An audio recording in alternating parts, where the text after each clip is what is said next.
এই গল্প একটি সাধারণ মেয়ে হ্যানো এবং একটি খারাপ ছেলে জিওন নিয়ে, যার থেকে সবাই ভয় পায়। একদিন স্কুলের ওয়েবসাইটে একটি পোস্ট দেখে, যেখানে জিওন স্কুলের মেয়েদের সম্পর্কে কিছু ভুল বলেন। হ্যানো এটি পড়ে খুব রেগে যায় এবং সেই পোস্টের প্রতিক্রিয়ায় জিওনকে গালিতে উত্তর দেয়। হেনের এই রিপ্লাইয়ে জিওন খুব রেগে যায় এবং সে হেনকে ফোনে হুমকি দিতে শুরু করে। যখন হেনের বন্ধুরা এটি জানতে পারে, তারা বলে যে জিওনের রাগের কারণে স্কুলে সবাই ভয় পায় এবং এর সাথে ঝামেলা করার কোনো সাহস করেনি, তখন হেনও ভেতরে থেকে ভয় পায়। একদিন যখন হ্যানো একটি সেলুনে হেয়ার ট্রিটমেন্টের জন্য যায়, তখন জিওনের ফোন আসে, কিন্তু সে ফোন তোলে না। পরে কিছুক্ষণ পর জিওন তার বন্ধুরা নিয়ে সেই সেলুনে প্রবেশ করে এবং তার পাশে থাকা চেয়ারে বসে যায়। জিওন যখন তাকে আবার কল করে, তখন সে ফোন তোলার পর চিকন হয়ে চিৎকার করে, এর ফলে সবাই অবাক হয়ে তাকে দেখতে থাকে। এতে জিওন তাকে চিনতে পারে এবং হ্যানো ভয়ের কারণে বিপদে পড়ে যায়। এরপর সে সেখান থেকে দ্রুত বের হয়ে যায় এবং জিওন তার পিছনে পিছনে চলে আসে। আজ হ্যানো কোনো রকমে রক্ষা পায়। পরের দিন স্কুলে জিওনের একটি মেসেজ আসে যে, মতা স্কুলের গেটে এসে আমাকে মিলো, আর যদি তুমি না আসো, তাহলে তুমি শেষ হয়ে যাবে। যখন হ্যানো স্কুলের গেটের কাছে আসে, তখন সে দেখে সেখানে জিওনের বন্ধুরা দাঁড়িয়ে আছে। তাহলে সে জিওনকে এড়াতে স্কুলের দেয়াল পার হয়ে লাফ দেয় এবং অ্যাক্সিডেন্টলি তাকে চুম্বন করে। তারপর সে উঠে গিয়ে তার বন্ধুর সাথে সেখান থেকে চুপচাপ চলে যায়। জিওন তাকে আওয়াজ করে থামিয়ে দেয়। জিওন হেনকে তার গার্লফ্রেন্ড হতে বলায় হ্যানো বলছে, এই কথার কি মানে হয়েছে? জিওনের বন্ধু বলে যে জিওন আজ পর্যন্ত কোনো মেয়ের হাতও ধরেনি এবং তুমি তো আজ এত বড় ঘটনার জন্ম দিয়েছ, এখন তো তোমাকে জিওনের গার্লফ্রেন্ড হতে হবেই। যখন হ্যানো যাত্রা করতে শুরু করে, তখন জিওন চিৎকার করে এবং ভয় পেয়ে হেনকে হ্যাঁ বলতে বাধ্য করে। জিওন হেনের ফোনে নাম্বার দেয় এবং রাতের বেলা তাকে কল করার জন্য বলে। রাতের বেলা হেনের ফোনে ব্যালেন্স না থাকায় সে একটি পাবলিক বুথে জিওনকে ফোন করতে যায়। তখন সেখানে একজন বদতমিজ মানুষ এসে হেনকে তার গাড়িতে জোরপূর্বক কিডন্যাপ করে নিয়ে যাওয়ার চেষ্টা করে। এরপর জিওন এবং তার বন্ধুরা সেখানে আসেন এবং তাকে বাঁচিয়ে নেন। জিওন হেনকে তার বাড়িতে ছাড়তে আসে। পরের দিন জিওন হেনের স্কুলের বাইরে আসে এবং তাকে ক্লাবে আসার জন্য বলে। রাতে ক্লাবের মধ্যে জিওন হ্যানো এবং তার বন্ধুদের কথা বলতে শুনে যে হেনের একজন বন্ধু যিনি ইউএসএতে পড়ছে, সে শিগগিরই আসছে। তখন জিওন বলে, আমি যতক্ষণ না তোমাকে ডাম্প করছি, ততক্ষণ তুমি অন্য কাউকে নিয়ে ভাবাও না।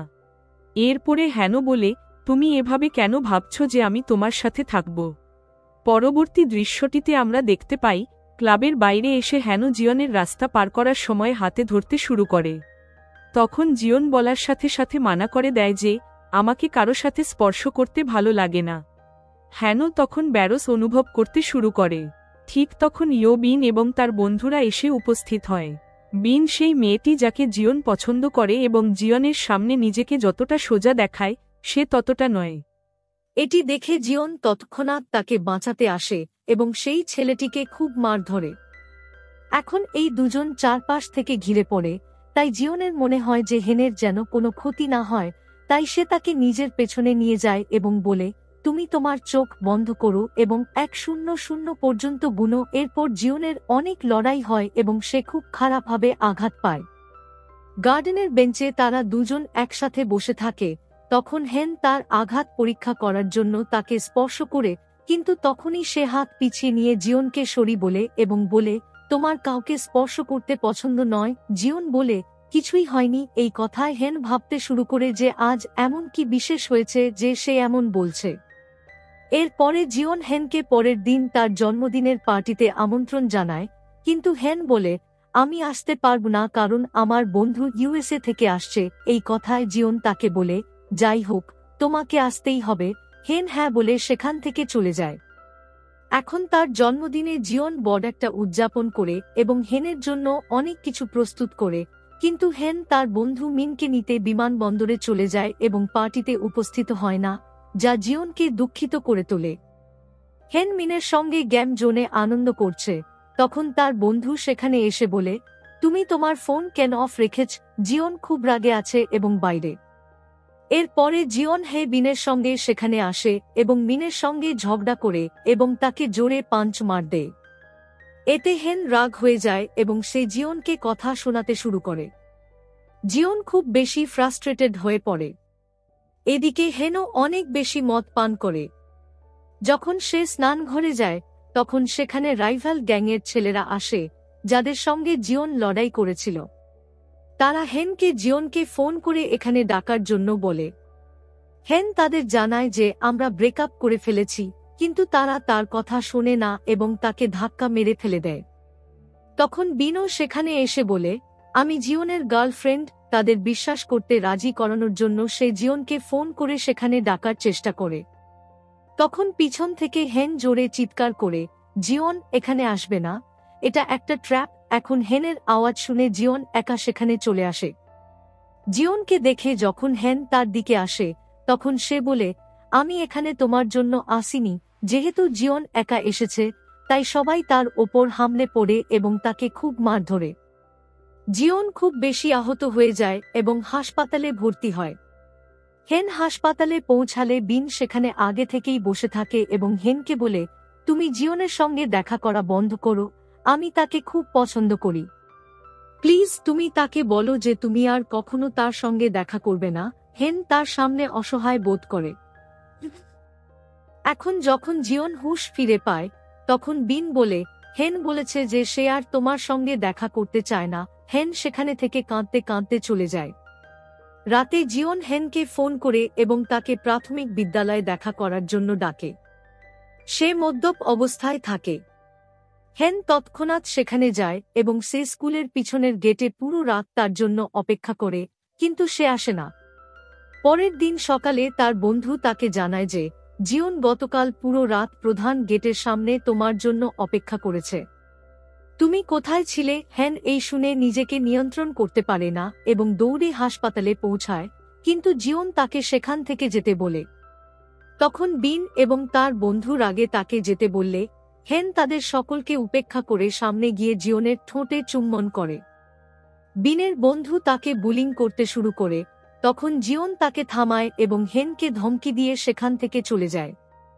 সবাই চলে গেলে হেন জিওনকে জানায় যে সে পিছনের গেটে ছিল। এরপরে তাদের মধ্যে যে ভুল বোঝাবুঝি ছিল তা দূর হয়ে যায় এবং তারা আবার একসাথে হয়ে যায়। হাসপাতালে হেন জিওনের পরিবার সম্পর্কে জানতে চাইলে সে কিছুই বলে না এবং বাড়িতে যাওয়ার জন্য বলে। পরে হেন জানতে পারে যে জিওনের পিতার HIV ছিল এবং এই কারণে সবাই ছোটবেলা থেকেই জিওন থেকে দূরে ছিল। আর এ কারণেই সে আজ এত রুক্ষ হয়ে গেছে, যদিও ভিতর থেকে সে খুব কোমল হৃদয়ের। এরপর আমাদের ফ্ল্যাশব্যাকে একটি জন্মদিনের পার্টির দৃশ্য দেখানো হয়, যেখানে সব বাচ্চারা একে অপরকে চুম্বন করছে, কিন্তু জিওনকে কেউই চুম্বন করছে না এবং এ কারণে সে কাঁদতে শুরু করে। এখন এই সব জানার পর হেন জিওনের আরও বেশি যত্ন নিতে শুরু করে। সে জিওনকে ফোন করে জিজ্ঞাসা করে যে সে কিছু খেয়েছে কিনা এবং তারপর সে তার হাতে তৈরি বিশেষ লাঞ্চ নিয়ে হাসপাতালে নিয়ে যায়। হ্যাঁ, যখন হসপিটালের রুমে পৌঁছায় তখন জিওন সেখানে নেই এবং সে লাঞ্চ বের করে টেবিলে রাখতে শুরু করে। তখন সেখানে বিন এবং তার সেই অদ্ভুত বন্ধু এসে পড়ে। বিনের বন্ধু সবসময় প্রথমে হেনকে তাচ্ছিল্য করতে শুরু করে এবং তারপর তারা দুজন মিলে হেনকে মারতে শুরু করে। তারা হেনকে এত মার ধরে যে হেন নিচে পড়ে যায় এবং অজ্ঞান হয়ে যায়। তখন জিওন রুমে প্রবেশ করে এবং হেনের এই অবস্থায় দেখে তার রাগ আকাশচুম্বী হয়ে যায়। তখন বিনের বন্ধু বলে যে এটা আমি করেছি। জিওন এটা শুনে খুব রেগে যায় এবং সে তার মুখ জোরে ধরে ফেলে এবং তারপর হাসপাতালের জানালায় জোরে একটি ঘুষি মারে। আমরা দেখতে পাই যে এই কাঁচের জায়গায় যদি কোনো মানুষ থাকত তাহলে তার কি অবস্থা হতো। এরপর আমরা দেখি যে হেন যখন জ্ঞান ফিরে পায় তখন সে জিওনকে বলে যে সে তার বাবার সম্পর্কে সব জানে, চ্যাং তাকে সব বলেছে। জিওন হেনকে বলে যে তুমি জানো এইডস কি হয় এবং আমি হয়তো হ্যাভ পজিটিভ, তাই তোমার উচিত আমার থেকে দূরে থাকা। এই কথায় হেন বলে যে যদি তুমি পজিটিভ হও তাও আমি তোমার সাথে কখনো ছাড়ব না। জিওন হেনকে বলে যে তুমি সত্যিই খুব আকর্ষণীয়। হেন এবং জিওন একে অপরের মধ্যে মগ্ন হয়ে যায় যে হেনের পরিবার সেখানে এসে পড়ে এবং জিওন তার রুমে ফিরে যায়। রাতে হেন জিওনের রুমে আসে এবং সে জিওনকে একটি ফুলের তোড়া দেখিয়ে বলে যে এটা আমাকে চ্যাং দিয়েছে। তখন সে সেই তোড়াটি দূরে ফেলে দেয় এবং হেন তাকে অবাক হয়ে দেখে। তখন সে হেনকে আলিঙ্গন করে বলে, তুমি আমাকে ছেড়ে কখনো যেও না। হাসপাতাল থেকে ডিসচার্জ হওয়ার পর জিওন হেনের সাথে দেখা না করেই তার কাকাকাকির বাড়িতে চলে যায়। আসলে জিওন তার কাকার কাছে থাকে কারণ তার মা তার বাবার মৃত্যুর পর তাকে ফেলে মার্কিন যুক্তরাষ্ট্রে চলে গিয়েছিল এবং এখন সে চায় যে জিওনও সেখানে থাকুক। হেন যখন হাসপাতাল থেকে ডিসচার্জ হয় তখন চ্যাং তাকে হাসপাতাল থেকে নিয়ে বাড়িতে ফেলে। সে বলে, আমি এটা করছি কারণ আমার বোনের কারণে তোমার এই অবস্থা হয়েছে। একদিন হেন যখন জিওনের সাথে দেখা করতে যায় তখন সে একটি ছোট মেয়ের স্কেচ আঁকছিল। হেন যখন তাকে দেখাতে বলে তখন সে দেখায় না। হেন জিওনকে একটি সুন্দর খরগোশও উপহার দেয়, যা দেখে সে খুব খুশি হয়ে যায়। তারা যেখানে বসে থাকে সেখানেই একটি পাবলিক বুথ থাকে। হেন জিওনকে বলে, আমি যখনই ফোন বুথ দেখি তখন সেই দিন কিডন্যাপিংয়ের ঘটনাটি মনে পড়ে। জিওন বলে, আমরা এখানে প্রায়ই দেখা করব, তাহলে তুমি সেই খারাপ স্মৃতি ভুলে যেতে পারবে। হেন জিনকে বলে, আমার একটি স্বপ্ন আছে যে এমন একটি জায়গায় তুষারপাতের মধ্যে আমার স্বপ্নের রাজকুমার আমার সাথে দেখা করতে আসবে। তারা দুজন এখনো কথা বলছে যে তখন সেখানে বিন এবং তার সেই বন্ধু এসে পড়ে। তারা জিওনের হাতে খরগোশ দেখে তার মজা নিতে শুরু করে। যখন তারা চলে যায় তখন জিওন খরগোশটি আবার হেনকে দেয় এবং বলে, দরকার নেই। হেন তার দিকে তাকাতে শুরু করে। হেনের জন্য জিওনের এমন আচরণ খুব খারাপ লাগে। সে চলে যেতে যেতে খরগোশটি দেখে রেগে যায় এবং বলে, তুমি এর সাথে যা করতে চাও করো। পরবর্তী দৃশ্যে দেখানো হয় যে জিওন একটি নির্মাণ সাইটে খুব পরিশ্রম করছে। হেন জিওনকে খুব মিস করছে এবং সে কেরিয়র ক্লাবে যায়। চ্যাং তাকে সেখানে দেখে এবং তাকে তার পার্টিতে আমন্ত্রণ জানায়। সে জিজ্ঞেস করে জিওন কি আসছে, তখন চ্যাংয়ের বন্ধু মিথ্যা বলে। এরপর হেন তাদের পার্টিতে যোগ দেয়। চ্যাংয়ের বন্ধু জিওনকে ফোন করে ডেকে আনে এবং বলে, তোমার গার্লফ্রেন্ডও এখানে আছে। জিওন সেখানে পৌঁছে এবং সে হেনকে বলে, এখান থেকে চলো। সে তাকে জোর করে নিয়ে যেতে চায়। তখন চ্যাং তাকে তাদের সাথে ডিনারে যেতে বলে। জিওন এবং চ্যাংয়ের বন্ধুর মধ্যে তর্ক হয় এবং তারপর হাতাহাতি শুরু হয়। হেন উঠে জিওনকে মারামারি করতে বাধা দেওয়ার জন্য তার মুখে চড় মারে এবং জিওন তাকে ভুল বুঝে ফেলে। হেন জিওনের কাছে দুঃখিত হতে তার বাড়ির বাইরে অপেক্ষা করে, কিন্তু যখন জিওন সেখানে আসে তখন সে হেনের কোনো কথা শুনতে চায় না। হেন কাঁদতে কাঁদতে সেখান থেকে চলে যায়। হেনের জন্মদিন হয় তখন সে জিওনকে মনে করে খুব দুঃখিত হয়ে পড়ে। তখন চ্যাং তাকে তার সাথে চলার জন্য বলে। তারা দুজন একসাথে বাইরে আসে। তখন চ্যাং যেভাবে হেনকে খুশি করার চেষ্টা করছে তা দেখে মনে হয় যে সে হেনকেও পছন্দ করে। এদিকে আমাদের দেখানো হয় যে জিওন হেনের জন্য একটি রিং কিনছে। তারা দুজন একসাথে থাকে এবং হেন চেংকে জিজ্ঞেস করে, জিওন তোমার প্রতি এত ঘৃণা কেন? এর জবাবে চেং বলে যে আমাদের দুজনের একটি সেরা বন্ধু ছিল এবং একদিন আমরা ছুটিতে সমুদ্রের সময় কাটাচ্ছিলাম, তখন সেই বন্ধু পানিতে ডুবে যেতে শুরু করে। জিওন যখন তাকে বাঁচাতে যেতে চেয়েছিল তখন আমি তাকে আটকাই কারণ এতে তার জীবনও বিপন্ন হতে পারে। এবং সেই ঘটনার পর জিওন আমার প্রতি ঘৃণা করতে শুরু করে। হেন খুব বেশি মদ পান করে, তাই চেং তাকে বাড়ি পৌঁছে দিতে আসে। যদিও হেন তার হুঁশে নেই, তবুও চেং তার সামনে নিজের ভালোবাসার স্বীকৃতি দেয় এবং জিওন, যে আগে থেকেই হেনকে সেখানে অপেক্ষা করছিল, সে এই কথাটি শোনে এবং ভাবতে থাকে যে হয়তো হেন এখন তার নয়। পরের দিন জেন চেংকের ক্লাসে এসে তাকে মারামারির জন্য চ্যালেঞ্জ করে এবং তারা দুজন একে অপরকে তখন পর্যন্ত মারতে থাকে যতক্ষণ না তারা নিচে পড়ে যায় এবং নিস্তেজ হয়ে যায়। পরের দৃশ্যে জিওনের বন্ধু হেনকে জানায় যে জিওন আমেরিকা যাচ্ছে এবং তোমার জন্য জন্মদিনের উপহার কেনার জন্য সে একটি নির্মাণ সাইটে কঠোর পরিশ্রম করেছে এবং তুমি চেংকের কাছে চলে গেছ।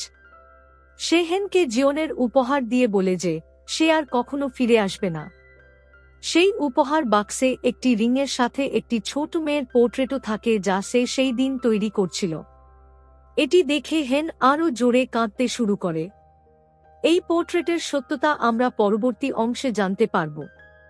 পরের দৃশ্যে আমরা দেখি যে চেং এবং জিওন দুজনেই সমুদ্রে আছে এবং জিওন চেংকে যে তাদের সেরা বন্ধু একটি পেন্ডেন্ট দেয় এবং সাথে এটাও বলে যে হেন একটি খুব ভালো মেয়ে এবং তার যত্ন নিতে। সে হেনের সাথে দেখা না করেই আমেরিকা চলে যায়।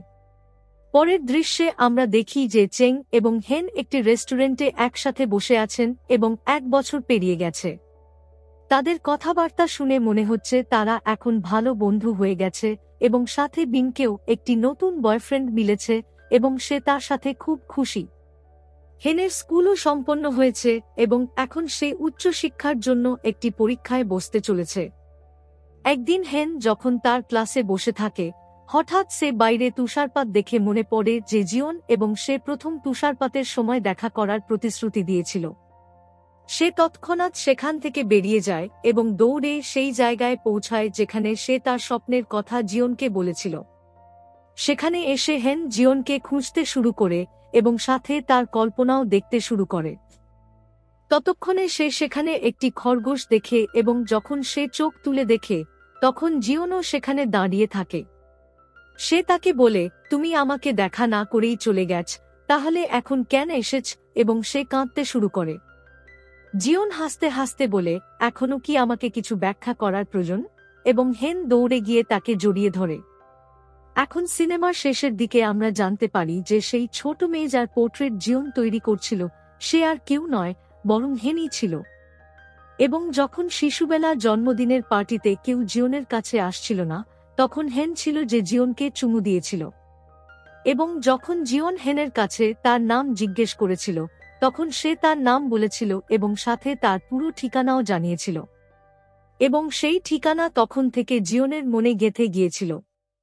এবং যখন সে প্রথমবার হেনকে তার বাড়িতে পৌঁছে দিতে এসেছিল তখনই সে বুঝতে পারে যে এটাই সেই মেয়ে। এবং তখনই সে তাকে তার হৃদয় দিয়ে বসে। বন্ধুরা, আপনাদের এই সিনেমাটি কেমন লাগলো দয়া করে মন্তব্য বক্সে জানান। তাহলে দেখা হবে একটি নতুন আকর্ষণীয় গল্পের সাথে। বাই বাই, ধন্যবাদ দেখার জন্য।